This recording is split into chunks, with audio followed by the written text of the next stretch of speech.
Hi, Linda. So lovely having you on this podcast. I think it's your first podcast ever. Am I right? That's correct. So it's really an honor to have you on this podcast to talk about this fascinating project that you've invested a few years in, that's ongoing and that's expanding as well. We'll discuss that a bit later. But first of all, a bit of a controversial question. Do female designers design jewelry differently? Oh, yes. I looked at that and I think to myself, yes, the two most notable things, Sonia, are one, the women, because they wear the jewelry and they understand length of earring, the comfort, the weight, something that doesn't snag on clothing. They have a tendency to design in a way that is, I think, more wearable in some cases. The other part of that is that I noticed the women significantly focusing on sustainability during these 8 years that I've been working on this project. And I thought that was profound because there was a lot of pioneering in that arena. So, the two things I think that are significant are the fact that the women will design something, and the other piece of that is convertibles. So maybe you don't always want to wear a long earring, but you like the little button stud that's on your ear. And the women notably would design more convertible type earrings, more convertible type pieces, as well as more sustainably focused and extremely focused on comfort. Those are very important pieces of the design process for the artist. Just because I think women do have a tendency to wear jewelry more often, and it's more of a daily routine to wear jewelry. And we all know what it's like when something doesn't fit or feel right. And so I noticed that was a very big priority for most of the women designers. It had to be comfortable. That's a very interesting point. And I think also because you interviewed 100 women, so you had this really wide range from different countries, different style, different generation as well. You have people who've been in the business for many decades. You had up and coming designers as well. How did you select these designers? That was very difficult, actually. I set out in 2016 and I naively typed into a Google search bar women jewelry designers. And ironically, I came up with a series of men who design jewelry for women. And I thought, I think I'm onto something here. But trying to find 100 women that I felt really suited the project, and I have some criteria for the project that I know we'll discuss, but I wanted to include a global representation. I wanted to include a diversity in style. I wanted to include a diversity in age. Ageism is a real thing in the jewelry industry. And I'm proud to say that I broke that mold. I put everybody in there. And so after a while, not only was I just curating an exhibition, because originally that was the idea here, is to curate a sale exhibition and to write the book that is in tandem with the exhibition. And certainly, as a curator, I wanted to make sure that everything in the world was represented. I was referred to several people. Yanni Mellis definitely helped me with that. After a while, I started asking the women at the end of their interview, who do you think I should include? And I didn't promise to include them, but I definitely wanted to research. This is kind of how I got the ball rolling. And then I would look at the work and I would review that person. It was like 10D chess because I wanted to create something that was complete, that had all the moving parts, and that everybody and everything was included. It was very difficult. So I was referred to some of the women. I did research and found some of the women myself. I asked some of the women that I interviewed who they thought I should include. And this has been a very magical process. The women that should be in the book were there. And I can't really explain that as much as when you see the book, you'll see that it feels complete. It feels that I left nothing out, and I really hope that that's the case. You did leave one designer out of the book. It's yourself. Uh, A lot of people said that to me. I had a really funny moment in time. I got to 99 designers and I finally had 100, and I was just over the moon after 7 years. And one dropped out because it was a conflict of interest with another publication. And I kept thinking, what's with the 99 100th woman? I just couldn't even understand it. Somebody said to me, maybe you're the 100th woman. And I really thought about that, and I was going to be okay with it. But then I found another artist that I felt was really a good fit. As a grants writer, you talk about yourself all the time. And I can't tell you what a refreshing, beautiful note it is to be able to uplift somebody else. I'm very confident in my skills after 50 years. I pretty much can do anything, but it feels really good to uplift everybody else. So I left it at 100. So if you will, it's 101 because I'm there. I'm in the book for sure. I am the book. I think that's the beauty of the project, that it's really a celebration of other artists' work, women in the industry, women who've gone through different challenges as well. And when you were interviewing these women, did you feel like your own history and your own experience of the trade resonated? Like, did you hear stories and you felt, yes, this is also my story? Interestingly enough, yes. And also, I went through some things in tandem as I was listening to some of the women. Some of the things that I heard were about being overstepped, not listened to, having, someone else's project be taken over. And during that time, I experienced some of that with a partner in the project, not my current partners by any stretch. That partner is no longer here. And I fought for that. And the reason I did is because I had to stay true to my vision. But as I was going through that, I was hearing parallel stories from other people, and not just necessarily in the jewelry industry. Many of these women came from other industries, particularly the financial sector and publishing. And those sectors are very,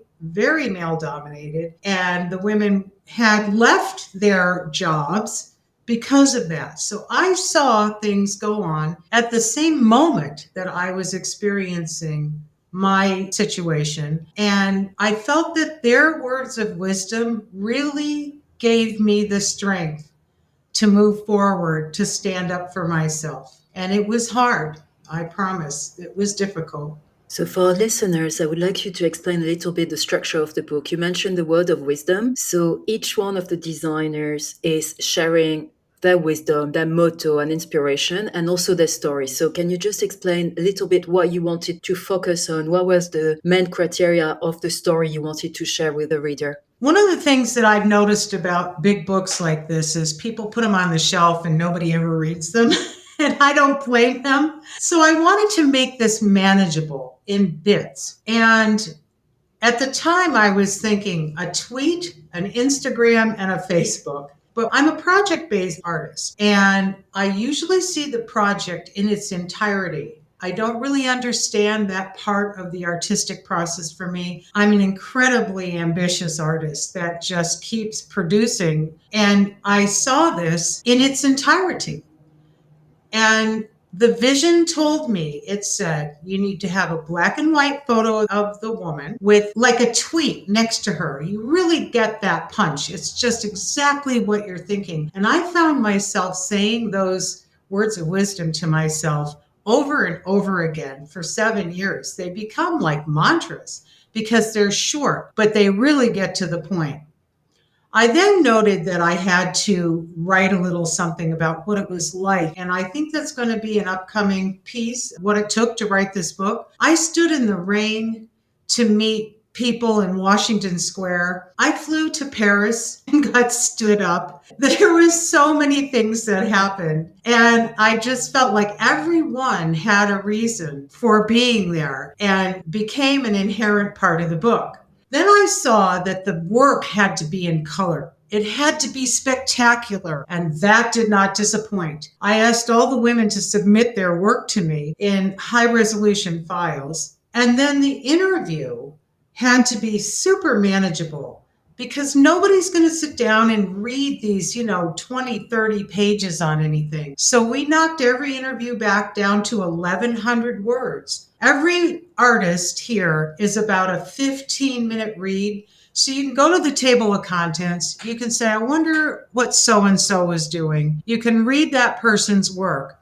And you're not committed for the rest of the evening. You can read a couple of interviews and you can move on. So it came to me very specifically. So I thought the words of wisdom were like a tweet or whatever that is considered today. Meeting the artist is 275 words. Their work speaks for itself, but it's also the byproduct of their life experience. I think that makes the work much more powerful. I had interviews that were 6 hours long, and we knocked those back to 1,100 words. I am an unbelievable editor at this point, and I just wanted it to be manageable, but I saw it exactly like that.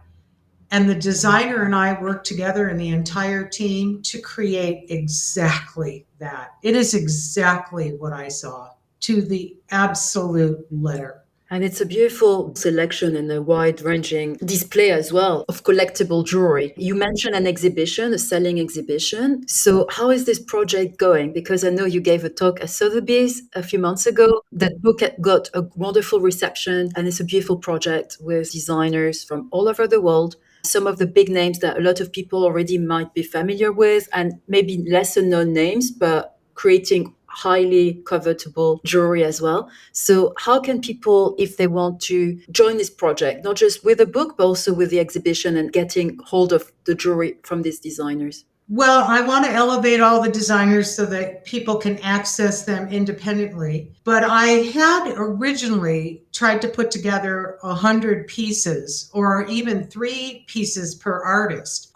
There were some technical difficulties with that. Things like shipping, things like taxes, import, insurance, that type of thing. So I did run into some obstacles. I'm still working on that. Sotheby's has spoken to me about a possible virtual exhibition, and I'm working towards that. I knew if I could pull the book off, I can pull an exhibition off. I'm a curator. I worked at the university. I taught up there and curated possibly close to 1,000 exhibitions in my career, just because I worked in the field for so many years. So I have a really good idea of how to put these things together. COVID kind of put a little bit of a cloud over that, and everything became virtual. So I think my first step into that arena is to create a virtual exhibition of all 100 women's work where they can be shipping from their country or whatever, and we can figure that out. In the industry, they call it an exhibition sale. These are difficult because most of these big houses sell posthumous exhibitions, and they become what you would consider to be collectible. Fortunately, in my situation, all the women are still living and all the women are still working. I find that to be one of the most incredible pieces of this project. In all these years, with all these things, with COVID and everything, all the women are still working. I can hardly even believe that. So I'm working on that exhibition. There are some museums around the world that have expressed interest, but right now, just launching the book was a little overwhelming. We're almost sold out. And I just got purchased for the Rhode Island School of Design library. And I tell people, money can't buy that. That's one of the most prestigious statements on this project there is. So I'm working on it, but I've got to figure out exactly what the right thing is. And the project is so beautiful. It has this life of its own. It will facilitate the right venue. I'm still working on that. It just became very tricky, and I couldn't stop the process of the book. It was like a birth. The baby's coming. We have to move forward. And that's how we continued, even without the exhibition, although, albeit I designed them both together. And talking about birth, do you feel like this project will have a little sibling Did you find other topics as you were interviewing the women and you felt like, I need to write something else now? There's another topic that is so strong for you that you would like to develop it into either a book or an exhibition? Yes, I've already started my second book, maybe my third and my fourth. So the little siblings are more of a fun piece. And I thought it would be fun to title it What It Took to Write This Book. So I spoke about that. But the next big project is 100 Women of Gems. I'm interviewing facetors, miners, and traders. And I want to learn more about that because it's such a hot topic right now. But always, my projects take a different spin. They are not as focused on the product as they are focused on the person that produces that. And I think this could be a very, very exciting exhibition as well. And I've just interviewed some people. I can't even believe they're out there, Sonia. I just had no idea. I'm coming from somewhat of a naive point of view. I don't know everybody. I've been working and raising a family my whole life. I've been a project-based artist. I have dozens of other projects that I've been working on and books and one thing or another. And this project has been such a powerful one. And now I'm seeing my whole life planned out as a series of 100 women books. Some of them in the future I foresee will not be necessarily based on jewelry. But I also think that creating a community, that's the one thing that I had no idea. I didn't see how that was going to be. Sometimes I work very naively and perhaps blindly. I'm just moving forward. I had no idea the community that I was about to create. These women all are now connected to one another. That was so powerful, but it wasn't my intention. I think if I can connect the gems industry with these women designers, that should be like a bolt of lightning. And I can't wait. And I've already started interviewing, and my mind is already blown. Certainly the conditions for women in the gems industry, the types of things that we talk about are very, very different than we did as designers. Working conditions are much more precarious and dangerous, and I think not as protected maybe as a designer. Absolutely. In the designer world, I heard stories like I built $2 million worth of inventory and it got held up at customs just before the show. I mean, just devastating things. I'm not laughing because they did actually resolve that. But what I think I see between the two projects is we're seaming something very beautiful together, like a quilt.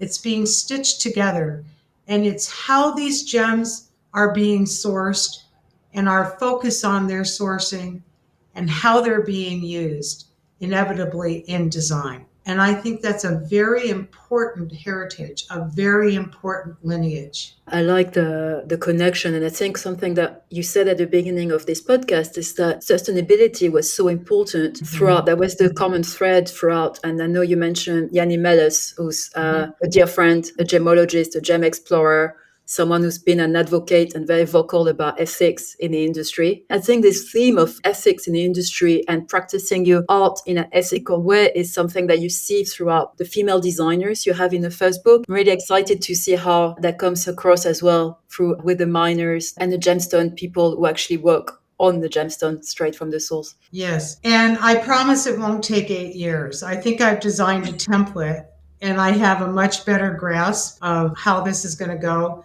Just a quick funny story. When I first started, I went to New York and I had all these interviews all lined up. And I went to New York like, I'm just going to go to everyone's studio and meet with them and interview them. True story. I get there and no one has a studio. People gave up studios like 15 years ago. I was like, no studios. I interviewed these women in my Airbnb. Oh my God. It was so awkward. And yet we had a ball. But I stumble into things, but I seem to be able to manage through. But the learning curve has been steep. I will say that. I have certainly misunderstood things and made my mistakes. So I think the second book's going to go a little bit easier. We'll see. We'll see. Looking forward to this one, Linda. And I know the book is almost sold out, but if people still want to get hold of copy, it's two beautiful volumes of a coffee table, but highly readable. It's not just to put on a, as we said, on a coffee table. How can they get hold of a copy? You can purchase the book at www.womenofjewelry.com. And also, I think I'm going to rerun the fancy edition again, just because it was so successful. The first one was a trial. It's a challenge to sell a very fancy book like this. We spared nothing from the weight of the paper to the weight of the font. And so I believe we're going to rerun it. So no worries. And I did want to let you know that I received a grant from New York City Jewelry Week, and I just interviewed 5 of the women again. And I wanted to talk about something different this time. And the project came to me, it said 5 women from the 4 corners of the earth. I really need to get a global representation so that we can all have a place. And so I will be featured on the New York City Jewelry Week platform this year, 2023. I did a video per day. I pre-recorded Zoom Monday through Friday. And I look forward to having you see that, and I can send you links and we can take a look at that. But that's NewYorkCityJewelryWeek.com, NYCJW23.com. When this podcast is released, the video will be up. The event will have happened, the actual event in New York in November, but the videos will be up on the platform on YouTube, on the platform of New York Jewelry Week. And how can people follow you, Linda? Because you keep sharing jewelry and you keep sharing stories of your 100 designers online on Instagram. So that's another way for people to get to know who are your designers and their work. So how should they follow you as well? Well, you can always look at the website, but also Instagram is the presence that I think works the best. If you go down, I've got thousands of posts, but I have an image of all the women there, as well as images of their jewelry. And I do 3 up so that you can really get a nice sense. I basically put that exhibition online anyway, so people can understand when they see the jewelry, how different it is, how diverse it is, how interesting it is. And then you get a chance to see the person who makes it. So Instagram is at Women of Jewelry, which is my handle. And I would be honored for anyone to follow me or take a look at that project. It would be a great honor for us. So I would really recommend everyone to check it because it's like a virtual museum of living artists. As you said, every single designer is alive and at the same time, highly collectible jewelry artists. So that's what this podcast is about, to help people discover jewelry artists and the people that will be the big, big names and already the big names already. So Linda, thank you so much for your time today. It was such a pleasure. Thank you, Such a Sonia. beautiful project. So happy to see it coming out. COVID has put some halts and go and go, but at the end it's here and it's for everyone to enjoy. So thank you so much, Linda. Thank you. It's been a pleasure. And I wish you and everyone at Rappaport the absolute best. I send you all my love. Thanks, Linda.